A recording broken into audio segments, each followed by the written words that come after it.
Hello beautiful souls, कैसे हैं आप सब लोग। तो आज हम आपको बताएंगे कुछ ऐसी भ्रांतियाँ जो पीएलआर के बारे में लोग सोचते हैं और उनको समझाने के लिए आज मैंने ये टॉपिक रखा है।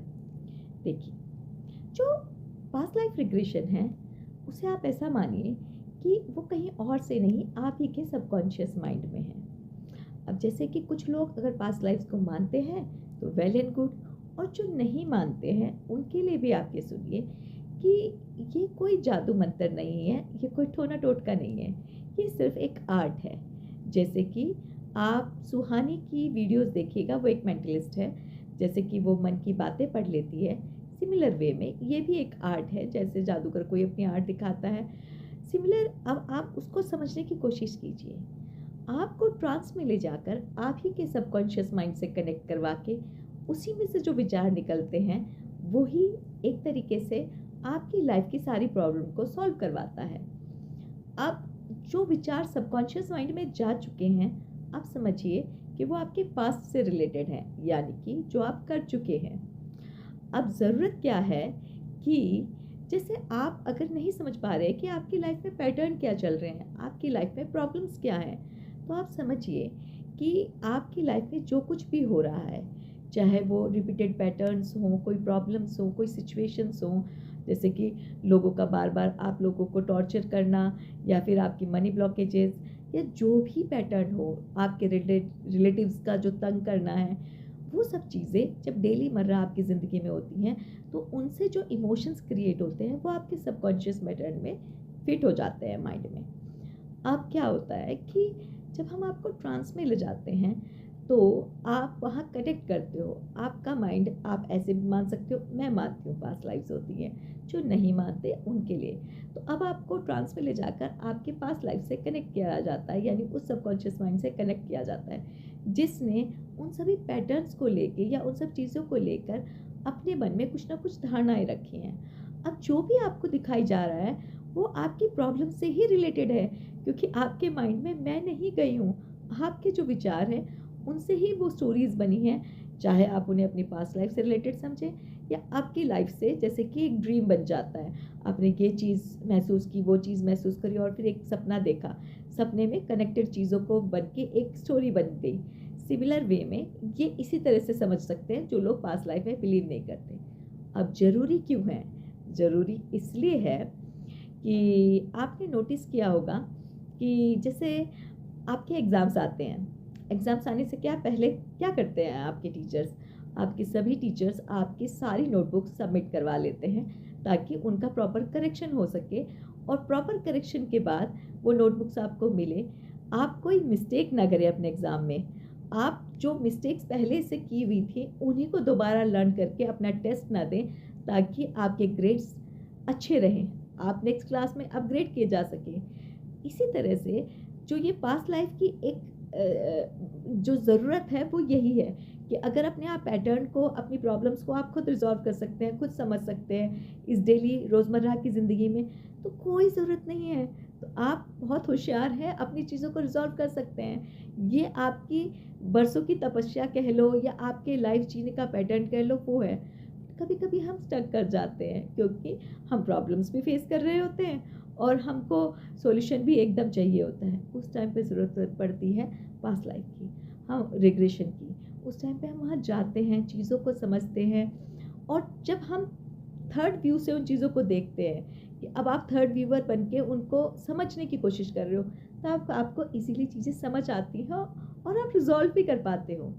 इसमें भी एक प्रॉब्लम आ जाती है बहुत सारे लोगों को, जब मैं ये कहती हूँ कि आपको ये करना है, आपको माफ़ी मांगनी है। मान लिया एक मदर डॉटर का एक रिलेशनशिप टॉक्सिक है, उन मैंने कहा कि आपको अपनी मदर से माफ़ी मांगनी होगी, मदर को आपसे। तो जो डॉटर का होता है वो उस चीज़ को इतनी जल्दी चाहती है कि वो चीज़ एकदम से हो जाए, कि भगवान मुझे माफ़ी दिलवा दो, बस इन्हें मेरी ज़िंदगी से दूर कर दो, इस चीज़ को रिजॉल्व कर दो। नहीं, माफ़ी आपको वो इमोशंस फील करके मांगनी पड़ेगी जो टॉर्चर आपने उनको दिया था, जिसके लिए परेशान हुए थे, उस दर्द को महसूस करके। और कंसिस्टेंसी में, ये एक दिन का नहीं है, ये इसमें बहुत लंबा टाइम लगा है आपका इस कर्मा को बनने में। तो हम धीरे धीरे पेशेंस के साथ, एक रेमेडीज़ के साथ और एक तरीके से इसको रिज़ॉल्व करते हैं। चीज़ें एकदम ना तो बनी हैं और ना एकदम रिज़ॉल्व होंगी। तो ये चीज़ आपके समझने की है कि हैव पेशेंस। अगर आपको नेक्स्ट पर्सन के लिए नहीं चाहिए ये सब चीज़ें, कैरी फॉरवर्ड नहीं करनी है, तो चीज़ों को स्लोली करना पड़ेगा। आपको पूरा 1 साल लगता है एक क्लास को अब पास करने के लिए, तो सिमिलर वे में आपको इन चीज़ों को भी रिज़ॉल्व करने में कुछ टाइम लगता है। वो डिपेंड करता है कि आप कितने डिटरमाइन हैं, कितनी कंसिस्टेंसी के साथ उन चीज़ों को कर रहे हैं। तो अब आपको समझना होगा इस चीज़ को। अब हम चलते हैं आज की स्टोरी पे। जैसे कि मैं आपको बताऊँगी कि मुझे ट्रैवलिंग का शौक़ है, तो अब ये एक स्पिरिचुअल टूर पे हम जहाँ गए थे, वहाँ हमें एक को पैसेंजर मिले जो शिवा के बहुत बड़े भक्त थे। वो शिव के बहुत बड़े भक्त थे और उन्होंने भी बहुत सारे सभी कैलाश किए हुए थे और बहुत सारे शिव धाम कंप्लीट किए थे। तो पहले तो ऐसा हुआ कि हम लोग ऐसे ही नॉर्मली बात कर रहे थे।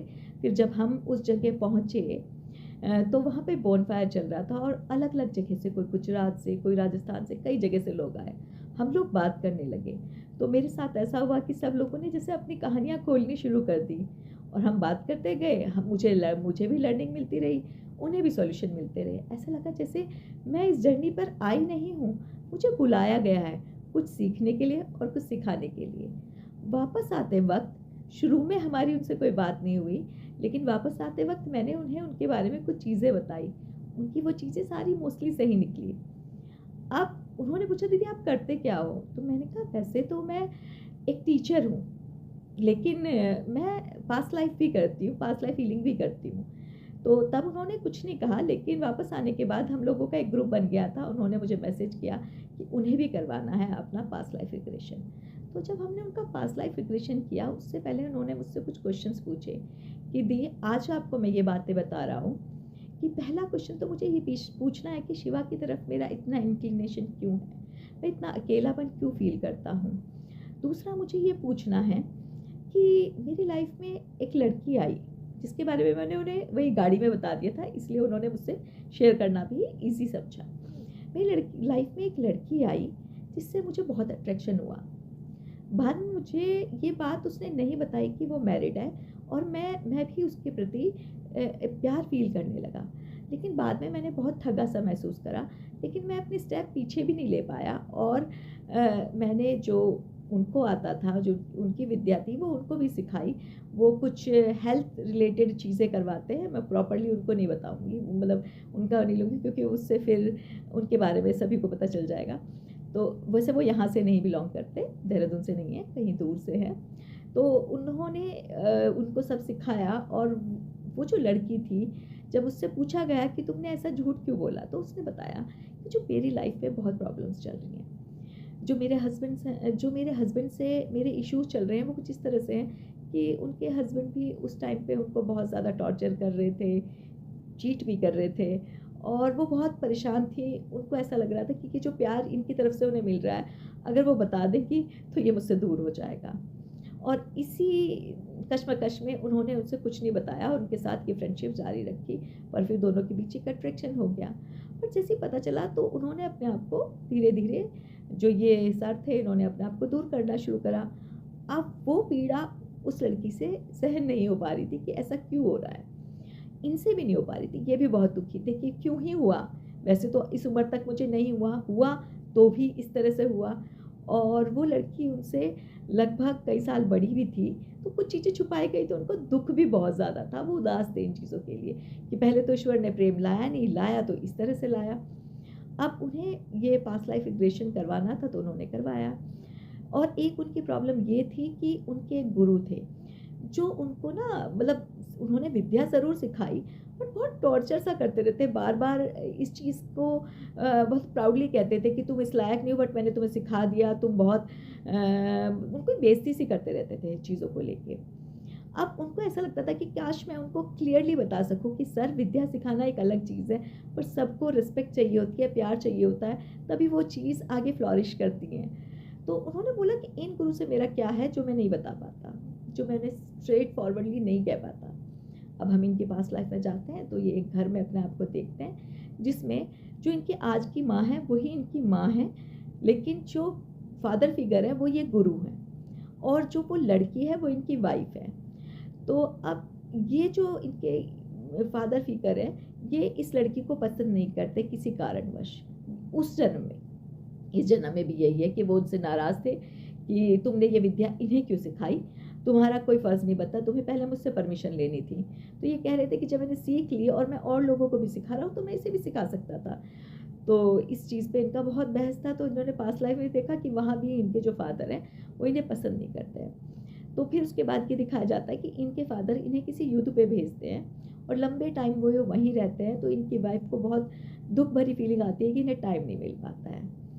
तो फिर हम इन्हें कहते हैं इसमें तो कुछ नहीं दिखाई दे रहा, सिर्फ यही समझ में आ रहा है कि समय नहीं मिल रहा है, आप युद्ध पे हो। फिर हम इनको इनकी सेकंड लाइफ पे ले जाते हैं। सिमिलर पैटर्न वहाँ भी रिपीट कर रहे होते हैं। वहाँ ये फादर तो नहीं होते, बट इनको युद्ध सिखाने वाले गुरु होते हैं जो शिक्षा दे रहे होते हैं। वहाँ भी सेम पैटर्न रिपीट हो रहा है। ये युद्ध कर रहे हैं, वो युद्ध जीत भी जाते हैं, आके अपनी पत्नी को खुशी से बताते हैं। तो इनकी पत्नी वहाँ इनके गुरु से लड़ती है कि अब आप दोबारा हमारी लाइफ में मत आना, मैं इसे बर्दाश्त नहीं करूँगी, ये मुझे टाइम ही नहीं देता है। वो बहुत नाराज़ होती है। तो अब क्या होता है, ये गुस्से गुस्से में इनकी वाइफ ये बोल देती है कि अब मैं नहीं चाहती कि मैं तुम्हें मिलूँ, क्योंकि तुम मुझे कभी समय ही नहीं देते हो। अब क्या होता है कि अब हम कहते हैं कि यार इसमें कुछ समझ नहीं आ रहा है, सिर्फ इतना ही समझ में आया कि इस लड़की से जो अट्रैक्शन है वो 2 जन्मों से तुम्हारी वाइफ है इसलिए फील हो रहा है, और ये गुरु तुम्हारे कभी पिता के रूप में रहे हैं, कभी गुरु पे रहे हैं, तो इसलिए तुम इनसे थोड़ा सा ये डोमिनेशन वाली फीलिंग आती है। अब तुम्हारा तुम्हारा जो शिव की तरफ इंक्लिनेशन है वो क्यों है? तो हम आगे बढ़ते हैं। तो मैं कहती हूँ कि अब आप अपने ओरिजिन की तरफ जाइए। तो इन्हें वहाँ पे एक शेर दिखाई देता है जो बहुत ज़ोर से गुस्से में दहाड़ रहा होता है, इधर उधर दौड़ रहा होता है। तो मैं कहती हूँ कि ठीक है, तुम अपनी फर्स्ट प्लेस पे जाओ जहाँ से तुम आए थे। तो ये जंगल की तरफ जाते हैं, उन्हें वहाँ दुर्गा माँ के साक्षात दर्शन होते हैं और ये माँ के पास चले जाते हैं। तब माँ इन्हें प्यार से सहलाती है और मुस्कुराती है। तो फिर उसके बाद जब हम क्वेश्चन पूछते हैं तो मैं पूछती हूँ कि देखो तुम्हारे एंजल गाइड कौन दिखाई दे रहे हैं तुम्हें वहाँ पे, या दुर्गा माँ से पूछो। तो दुर्गा माँ तो जवाब नहीं देती।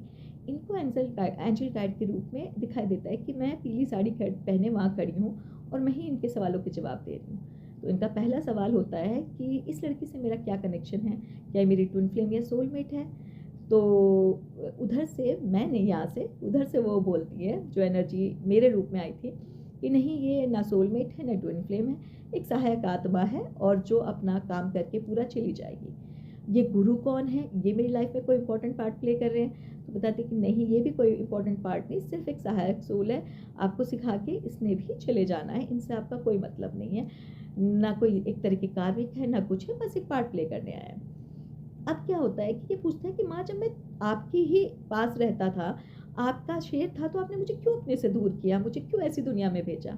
तो माँ बताती है कि माँ ने नहीं, मतलब माँ ने, हाँ माँ ही बताती है तब कि उन्होंने ही नहीं भेजा, तुम खुद नाराज़ होकर मुझसे चले गए थे। तो अब इस चीज़ को वो फील करते हैं और दुखी होते हैं, तो कि माँ मैं कब लौट के आऊँगा? तो माँ बताती है कि जब तुम्हारी लेसन लर्निंग कंप्लीट हो जाएगी जिसके लिए तुम्हें नीचे भेजा गया है, उसके बाद तुम अपनी स्पेस में दोबारा वापस आ जाओगी। अब आप इसे इस तरह से लेना चाहें कि वो सच में दुर्गा माँ के शेर थे, तो ऐसे ले लीजिए। इसका एक सिंबॉलिज्म भी निकल के आता है कि वो जो शेर है वो मैस्कुलाइन एनर्जी है और जो माँ का रूप है वो फेमिनाइन एनर्जी है। जैसे कि हमारे शरीर में ही ईड़ा पिंगला 2 नाड़ियाँ होती हैं। ईड़ा नाड़ी यानी चंद्र से संबंधित, जो इंट्यूशन को, केयर को, प्यार को, इन सब ममतत्व को दिखाती है। पिंगला नाड़ी जो सूर्य ऊर्जा को दिखाती है, यानी मैस्कुलाइन एनर्जी को दिखाती है, जो रिस्पॉन्सिबिलिटी, लॉजिक, एक्शन, कॉन्फिडेंस, इन चीज़ों को दिखाते हैं। तो उन्होंने अपने आप को शेर के रूप में देखा, यानी मैस्कुलाइन एनर्जी में देखा, जो अपनी फेमिनाइन एनर्जी से किसी कारणवश रूठ कर दूर हो गया। तो अब इन्हें यहाँ जो आना पड़ा वो लेसन लर्निंग लेने के लिए आना पड़ा कि कैसे वो अपनी फेमिनाइन एनर्जी को वापस पाए। तो उसके लिए अब वो जब उससे मिल जाएंगे, वो शिवा ही शिवा को पूज रहे हैं, यानी मैस्कुलाइन की तरफ ही चले जा रहे हैं। तो मैंने उनको रेमेडी दी कि अब आप शक्ति को अपने जीवन में लाइए, शक्ति की भी पूजा कीजिए और फेमिनाइन एनर्जी को मर्ज करके एक कंप्लीट फॉर्म में आइए, तब आपका जीवन पूरा होगा और लेसन लर्निंग पूरी होगी। ऐसे आपकी शिव शक्ति की जर्नी कंप्लीट होगी। Thank you so much. अगली कहानी के साथ फिर मिलेंगे और जो भी क्वेश्चंस हो आप पूछ सकते हैं।